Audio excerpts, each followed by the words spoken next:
And I sat down in front of him at 15 and I said, listen, seems as though somebody stole all your clothes out of the closet.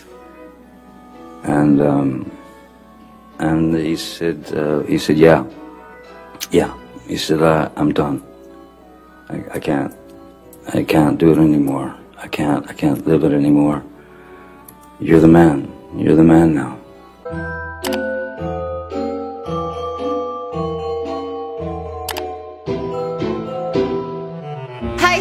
Welcome back to another episode of UV Panty. Hari ini aku mau ngebahas tentang masa kecil Johnny Depp. Dari akhir video ini kita bakal bisa lebih mengerti kenapa Johnny Depp menikah dengan Amber Heard dan kenapa Johnny Depp bertahan cukup lama, yaitu 1 tahun dengan Amber. Padahal 1 bulan setelah mereka menikah saja, Johnny sudah melihat kalau ada something yang tidak benar dengan Amber Heard. Sebelum aku mulai ceritanya, aku udah leave link untuk video Johnny Depp dan juga Amber Heard yang sudah aku buat sebelumnya. Jadi kalau misalnya kamu ingin lebih mengerti tentang background persidangan antara Johnny dan juga Amber, kamu bisa klik link di bawah untuk nonton. Anyway, yuk kita mulai ceritanya. Johnny Depp yang sekarang berusia 58 tahun, lahir tanggal 9 Juni 1963 di Owensboro, Kentucky, Amerika. Dia adalah anak paling kecil dari 4 bersaudara. Ayahnya bernama John Christopher Depp, seorang teknik sipil, dan ibunya Betty Sue Palmer, seorang waitress. Sejak kecil Johnny Depp sering pindah rumah ya. Total dia pindah rumah itu sebanyak 40 kali. Alasannya kenapa? I don't know. Tapi yang jelas siapa yang mengusulkan pindahan ini adalah ibunya, yaitu Betty Sue. Betty Sue itu dia sangat suka sekali pindah rumah. Saking sukanya, pernah 1 kali mereka sekeluarga itu pindah ke rumah sebelahnya. Iya guys, jadi beneran mungkin pindah rumah itu adalah hobi Betty Sue. So I read, starting at the beginning, by the time you were 15, that you were already had lived in 20 different homes. Is that true? Oh, maybe 40, yeah. Maybe 40? Yeah. Why so? My mom liked to move a lot. A lot. A lot? Yeah. One time we moved from one house to the house next door. Just because she wanted to move? Yeah. No. Tapi yang jelas ketika Johnny Depp berusia 7 tahun, mereka sekeluarga pindah dari Kentucky ke Florida. Dan karena mereka pindah tanpa ada rumah duluan, mereka sekeluarga harus tinggal di motel selama 1 tahun. Nah, karena mereka sering pindah-pindah, ini berdampak cukup buruk terhadap Johnny Depp ya. Dia nggak suka pindah-pindah terus karena dia udah punya 1 teman yang dia suka, dia pindah lagi. Dia baru kenalan dengan teman sekolah, dia baru akrab dengan mereka, dia harus pindah lagi. Jadi ini pun membuat Johnny jadi anak yang makin pendiam, makin menutup diri karena dia merasa buat apa aku buka diri kepada orang baru, toh aku akan pindah lagi juga. Selain Betty ini dia hobinya pindah-pindah rumah dengan keluarganya, dia itu juga sangatlah kasar dan juga suka maki-maki anak-anaknya dan juga suaminya. By the way, ini semua diceritakan oleh Johnny Depp di pengadilan. Nah, kalau kamu tahu ya, seorang Johnny Depp itu dia itu sangatlah pemalu dan dia sangat private tentang kehidupannya. Bayangin aja ya, di interview Johnny Depp pernah bilang kalau dia itu nggak pernah mau nonton dirinya sendiri di film. Jadi dia syuting aja, abis itu dia nggak mau nonton dirinya sendiri di dalam film karena dia ngerasa malu, dia ngerasa kayak enggak lah, kayak malu banget gitu. Jadi dari sana kita bisa lihat kalau Johnny Depp itu adalah sebenarnya seorang pemalu, despite kalau kamu lihat acting skillnya itu mind blowing banget. Nah, jadi untuk Johnny Depp share detail-detail ini semua pastinya susah dong ya untuk seorang so-called introvert ya untuk mengumbar-ngumbar MKS-nya. Oke, tapi anyway, dia sharing ini membuat kita jadi lebih mengerti Johnny dan juga keputusannya untuk menikah dengan Amber. Johnny pun bercerita kalau pernah suatu kali ibunya menyuruh ayah Johnny untuk memukulnya dengan tali pinggang. Dan juga saking mereka takutnya dengan si Betty Sue ini, setiap kali mereka berpapasan dengan ibu kandung mereka sendiri ya, mereka itu bakal kayak gini gitu loh, kayak tutupin diri, kayak tutupin muka, kayak takut gitu loh, takut kalau tiba-tiba ibunya tuh bakal nyerang mereka. Karena menurut Johnny, ibunya itu unpredictable ya. Bisa aja tiba-tiba mukul mereka, lempar sepatu, lempar telepon, lempar botol, apa aja yang bisa dilempar. Kamu nggak bakal tahu kapan Betty Sue itu bakal lemparin kamu. Jadi kamu bisa bayangin gitulah, ketika si Johnny Depp itu masih kecil, dia tuh udah ketakutan sama ibunya sendiri. Tapi ya, Johnny ngerasa kalau ini adalah hal yang normal. Karena dari kecil dia sudah melihat seperti itu, dia anggap kalau ini tuh normal. Tapi satu hal yang dikatakan oleh Johnny, dia itu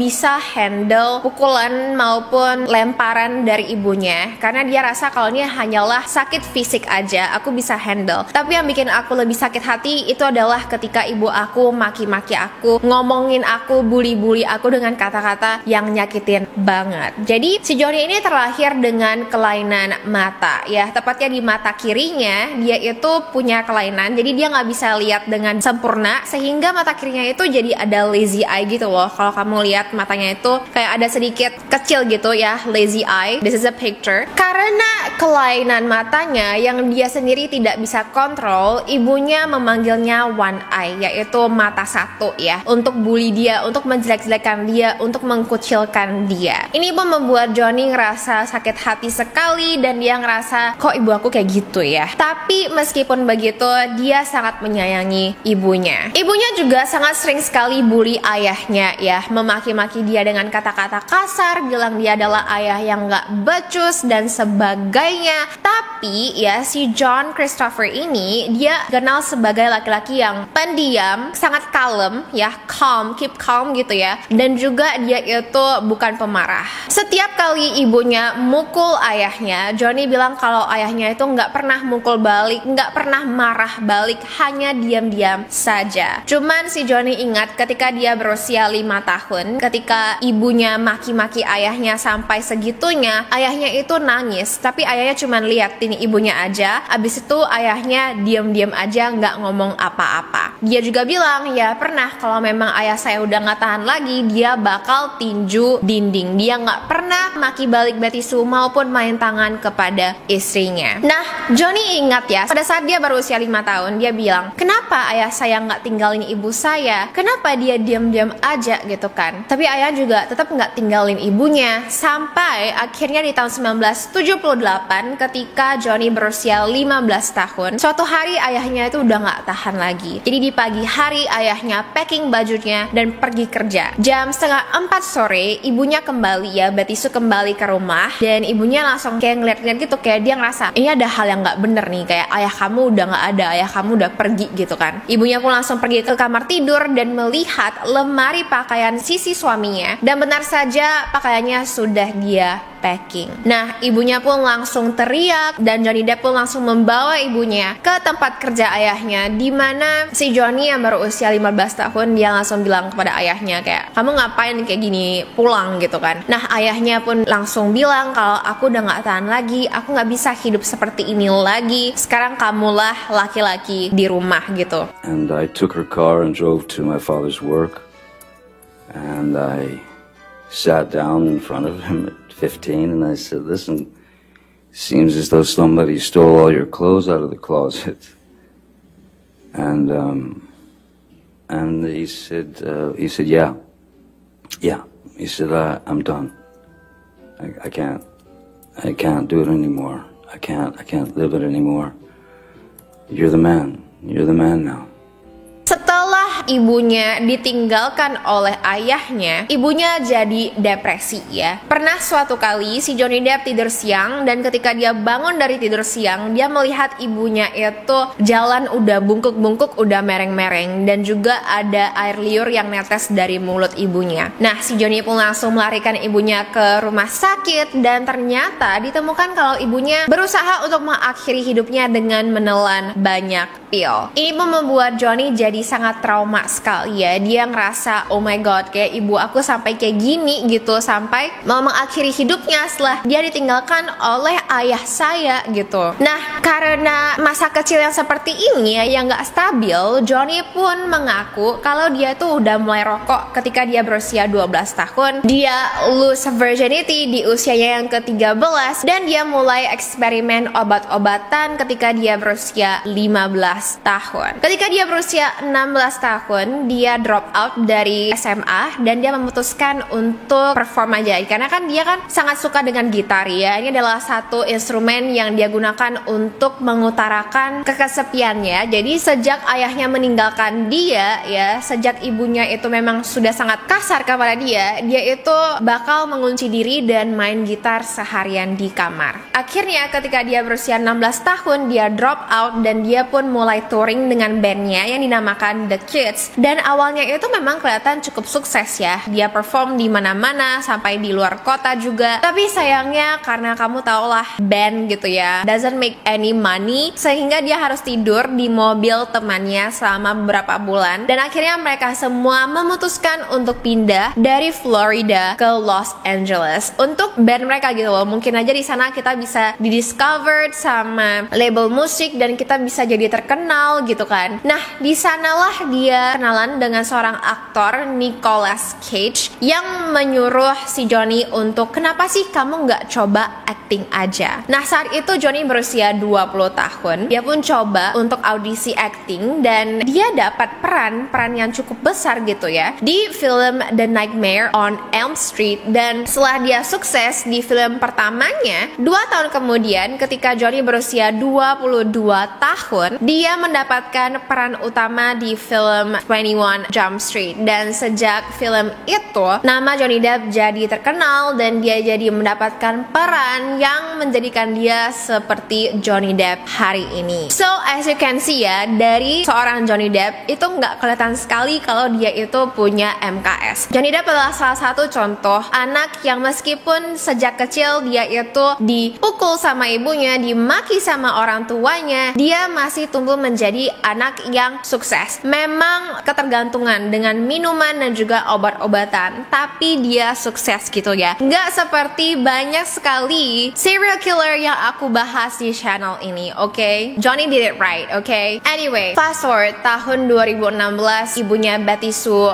meninggal, ayahnya sampai hari ini masih hidup. Kalau kamu udah nonton video aku tentang persidangan Johnny Depp dan Amber Heard sebelumnya, kamu pasti tahu tentang insiden jari Johnny di mana Amber Heard lempar botol vodka ke jarinya sampai jarinya itu luka dan juga lepas ya. Familiar sekali kan ya, mirip sekali dengan insiden di mana sejak Johnny kecil, ibunya itu suka lemparin asbak, lemparin telepon ke arah dia gitu kan. Kalau kita lihat ya secara logika, kenapa Johnny Depp masih aja mau pilih Amber Heard, masih mau stay dengan Amber Heard yang jelas-jelas itu sangat mengingatkannya dengan ibunya yang we can all say ibunya itu abuse gitu ya. Kenapa Johnny Depp masih stay dengan Amber? Nah, menurut pernyataan Johnny Depp ya, kenapa dia masih stay sama Amber padahal jarinya itu udah putus dibuat oleh Amber 1 bulan setelah mereka menikah, adalah karena setiap kali Johnny Depp ingin meninggalkan Amber, setiap kali Johnny keluar dari rumah ya, tinggal di rumah lain, si Amber itu bakal datang ke rumahnya sambil nangis-nangis, teriak-teriak pakai baju tidur, teriak-teriak bilang kayak, kamu gak boleh tinggalin aku, kalau kamu tinggalin aku mau mengakhiri hidup aku. Jadi dari sini si Johnny takut, dia trauma. Dia setiap kali denger Amber Heard bilang aku mau akhiri hidup aku bisa hidup tanpa kamu, dia jadi flashback ke saat dia melihat ibunya itu menelan pil yang air liurnya udah keluar, yang ibunya itu mencoba untuk mengakhiri hidup karena suaminya tinggalin dia. Jadi si Johnny Depp gak ingin itu terjadi kepada Amber Heard lagi. Dan sekarang aku mau jelasin kenapa Johnny Depp memilih Amber Heard padahal udah jelas-jelas Amber Heard itu abuse gitu ya, kayak masa sih dia nggak tahu, masa sih dia nggak sadar gitu ya. Nah, jadi ini tuh ada sisi psikologinya, dan I guess mungkin kamu juga bisa relate ya. Jadi secara sadar ya maupun nggak sadar, kita itu selalu memilih pasangan yang sama seperti ayah maupun ibu kita. Jadi kalau misalnya Johnny, dia itu bakal pilih pasangan yang seperti ibunya. Kalau misalnya kayak aku bakal pilih pasangan yang seperti ayah aku. Kenapa? Karena orang tua kita adalah sosok yang familiar. Jadi di alam bawah sadar kita ya, subconsciously kita bakal pilih orang yang mengikatkan kita dengan orang tua kita gitu. Menurut research ya, 2/3 cowok itu memilih cewek ataupun pasangan hidup yang mengingatkan mereka dengan ibu mereka sendiri. Jadi karakternya maupun wajahnya maupun fisiknya itu bakal mengingatkan mereka ke ibu mereka. Vice versa juga, cewek juga, I'm sure you can relate. Pasti ujung-ujungnya tuh kamu bakal pilih orang yang mengingatkan kamu dengan orang tua kamu. Nah, masalahnya dengan Johnny Depp ya, kenapa dia udah tahu kalau ibunya itu bermasalah? Kenapa dia pilih Amber Heard yang juga bermasalah gitu kan ya? Lagi-lagi ini karena familiar. Jadi meskipun ibunya abuse, tapi karena Johnny Depp secara subconsciously ya, dia nggak sadar, dia ngerasa nyaman dengan itu, dan akhirnya dia pun memilih Amber Heard yang sama seperti ibunya, suka lempar-lempar barang ke arahnya. It is sad dan juga it is scary ya, karena aku yakin mungkin kamu yang lagi nonton, kamu grow up dengan orang tua yang kamu rasa itu gak gitu sempurna gitu ya, dan kamu amit-amit banget gitu ya, kayak nggak mau lah aku mau sama dengan sosoknya seperti orang tua aku gitu kan. Gimana cara kita untuk menghindari itu? Gimana cara kita untuk bisa subconsciously memilih pasangan yang pastinya lebih baik dari orang tua kita? Kalau misalnya orang tua kita atau orang tua kamu itu kurang sempurna, oke? Jadi solusinya ada 2. Yang pertama, solusinya adalah kita harus menerima ya, kalau mungkin saja familiar itu bukan berarti semuanya buruk. Orang tua kita pasti ada sisi yang baik dan ada sisi yang buruk juga, dan mungkin saja apa yang kita anggap familiar, apa yang kita nyaman itu adalah dengan sisi baik mereka. Tapi gimana sih cara supaya kita bisa memilih pasangan yang lebih baik gitu ya? Nah, solusinya adalah sebelum kita masuk ke satu hubungan, itu sebaiknya kita heal dulu dari childhood trauma kita. Karena ketika kamu udah heal, artinya kamu udah sehat, itu kamu bakal attract yang sehat juga. Yang misalnya kurang sehat ya, yang punya abuse tendensi, kamu bakal ngerasa aduh kok nggak cocok ya, dan kamu bakal bisa lihat itu, kamu bakal bisa recognize kalau ini tuh nggak healthy buat kamu. Oke, aku bakal pakai bahasa Inggris, aku bakal translate, oke? Karena menurut aku I just understand it better this way, okay? So my point is, when you're not healthy yourself, you're addicted to suffering, karena kamu merasa kalau suffering itu adalah zona nyaman kamu, karena itu adalah hal yang familiar buat kamu. So yeah guys, I hope that ini tuh bisa ngebantu kamu. Intinya adalah kita harus sehat dulu, kita harus jadi diri yang terbaik dulu sebelum kita masuk ke satu hubungan, supaya kita nggak masuk ke hubungan yang nggak sehat buat kita. Yang kasiannya itu adalah ketika kita nggak tahu itu nggak sehat, tapi buat kita itu familiar, we think it's healthy when it's not. So yeah guys, I hope that you enjoy this video, I hope that you learn something, dan dari sini kita bisa lihat ya, kalau ya Johnny itu suka sama Amber karena Amber mengingatkan dia dengan Betty Sue, ibunya. Ya,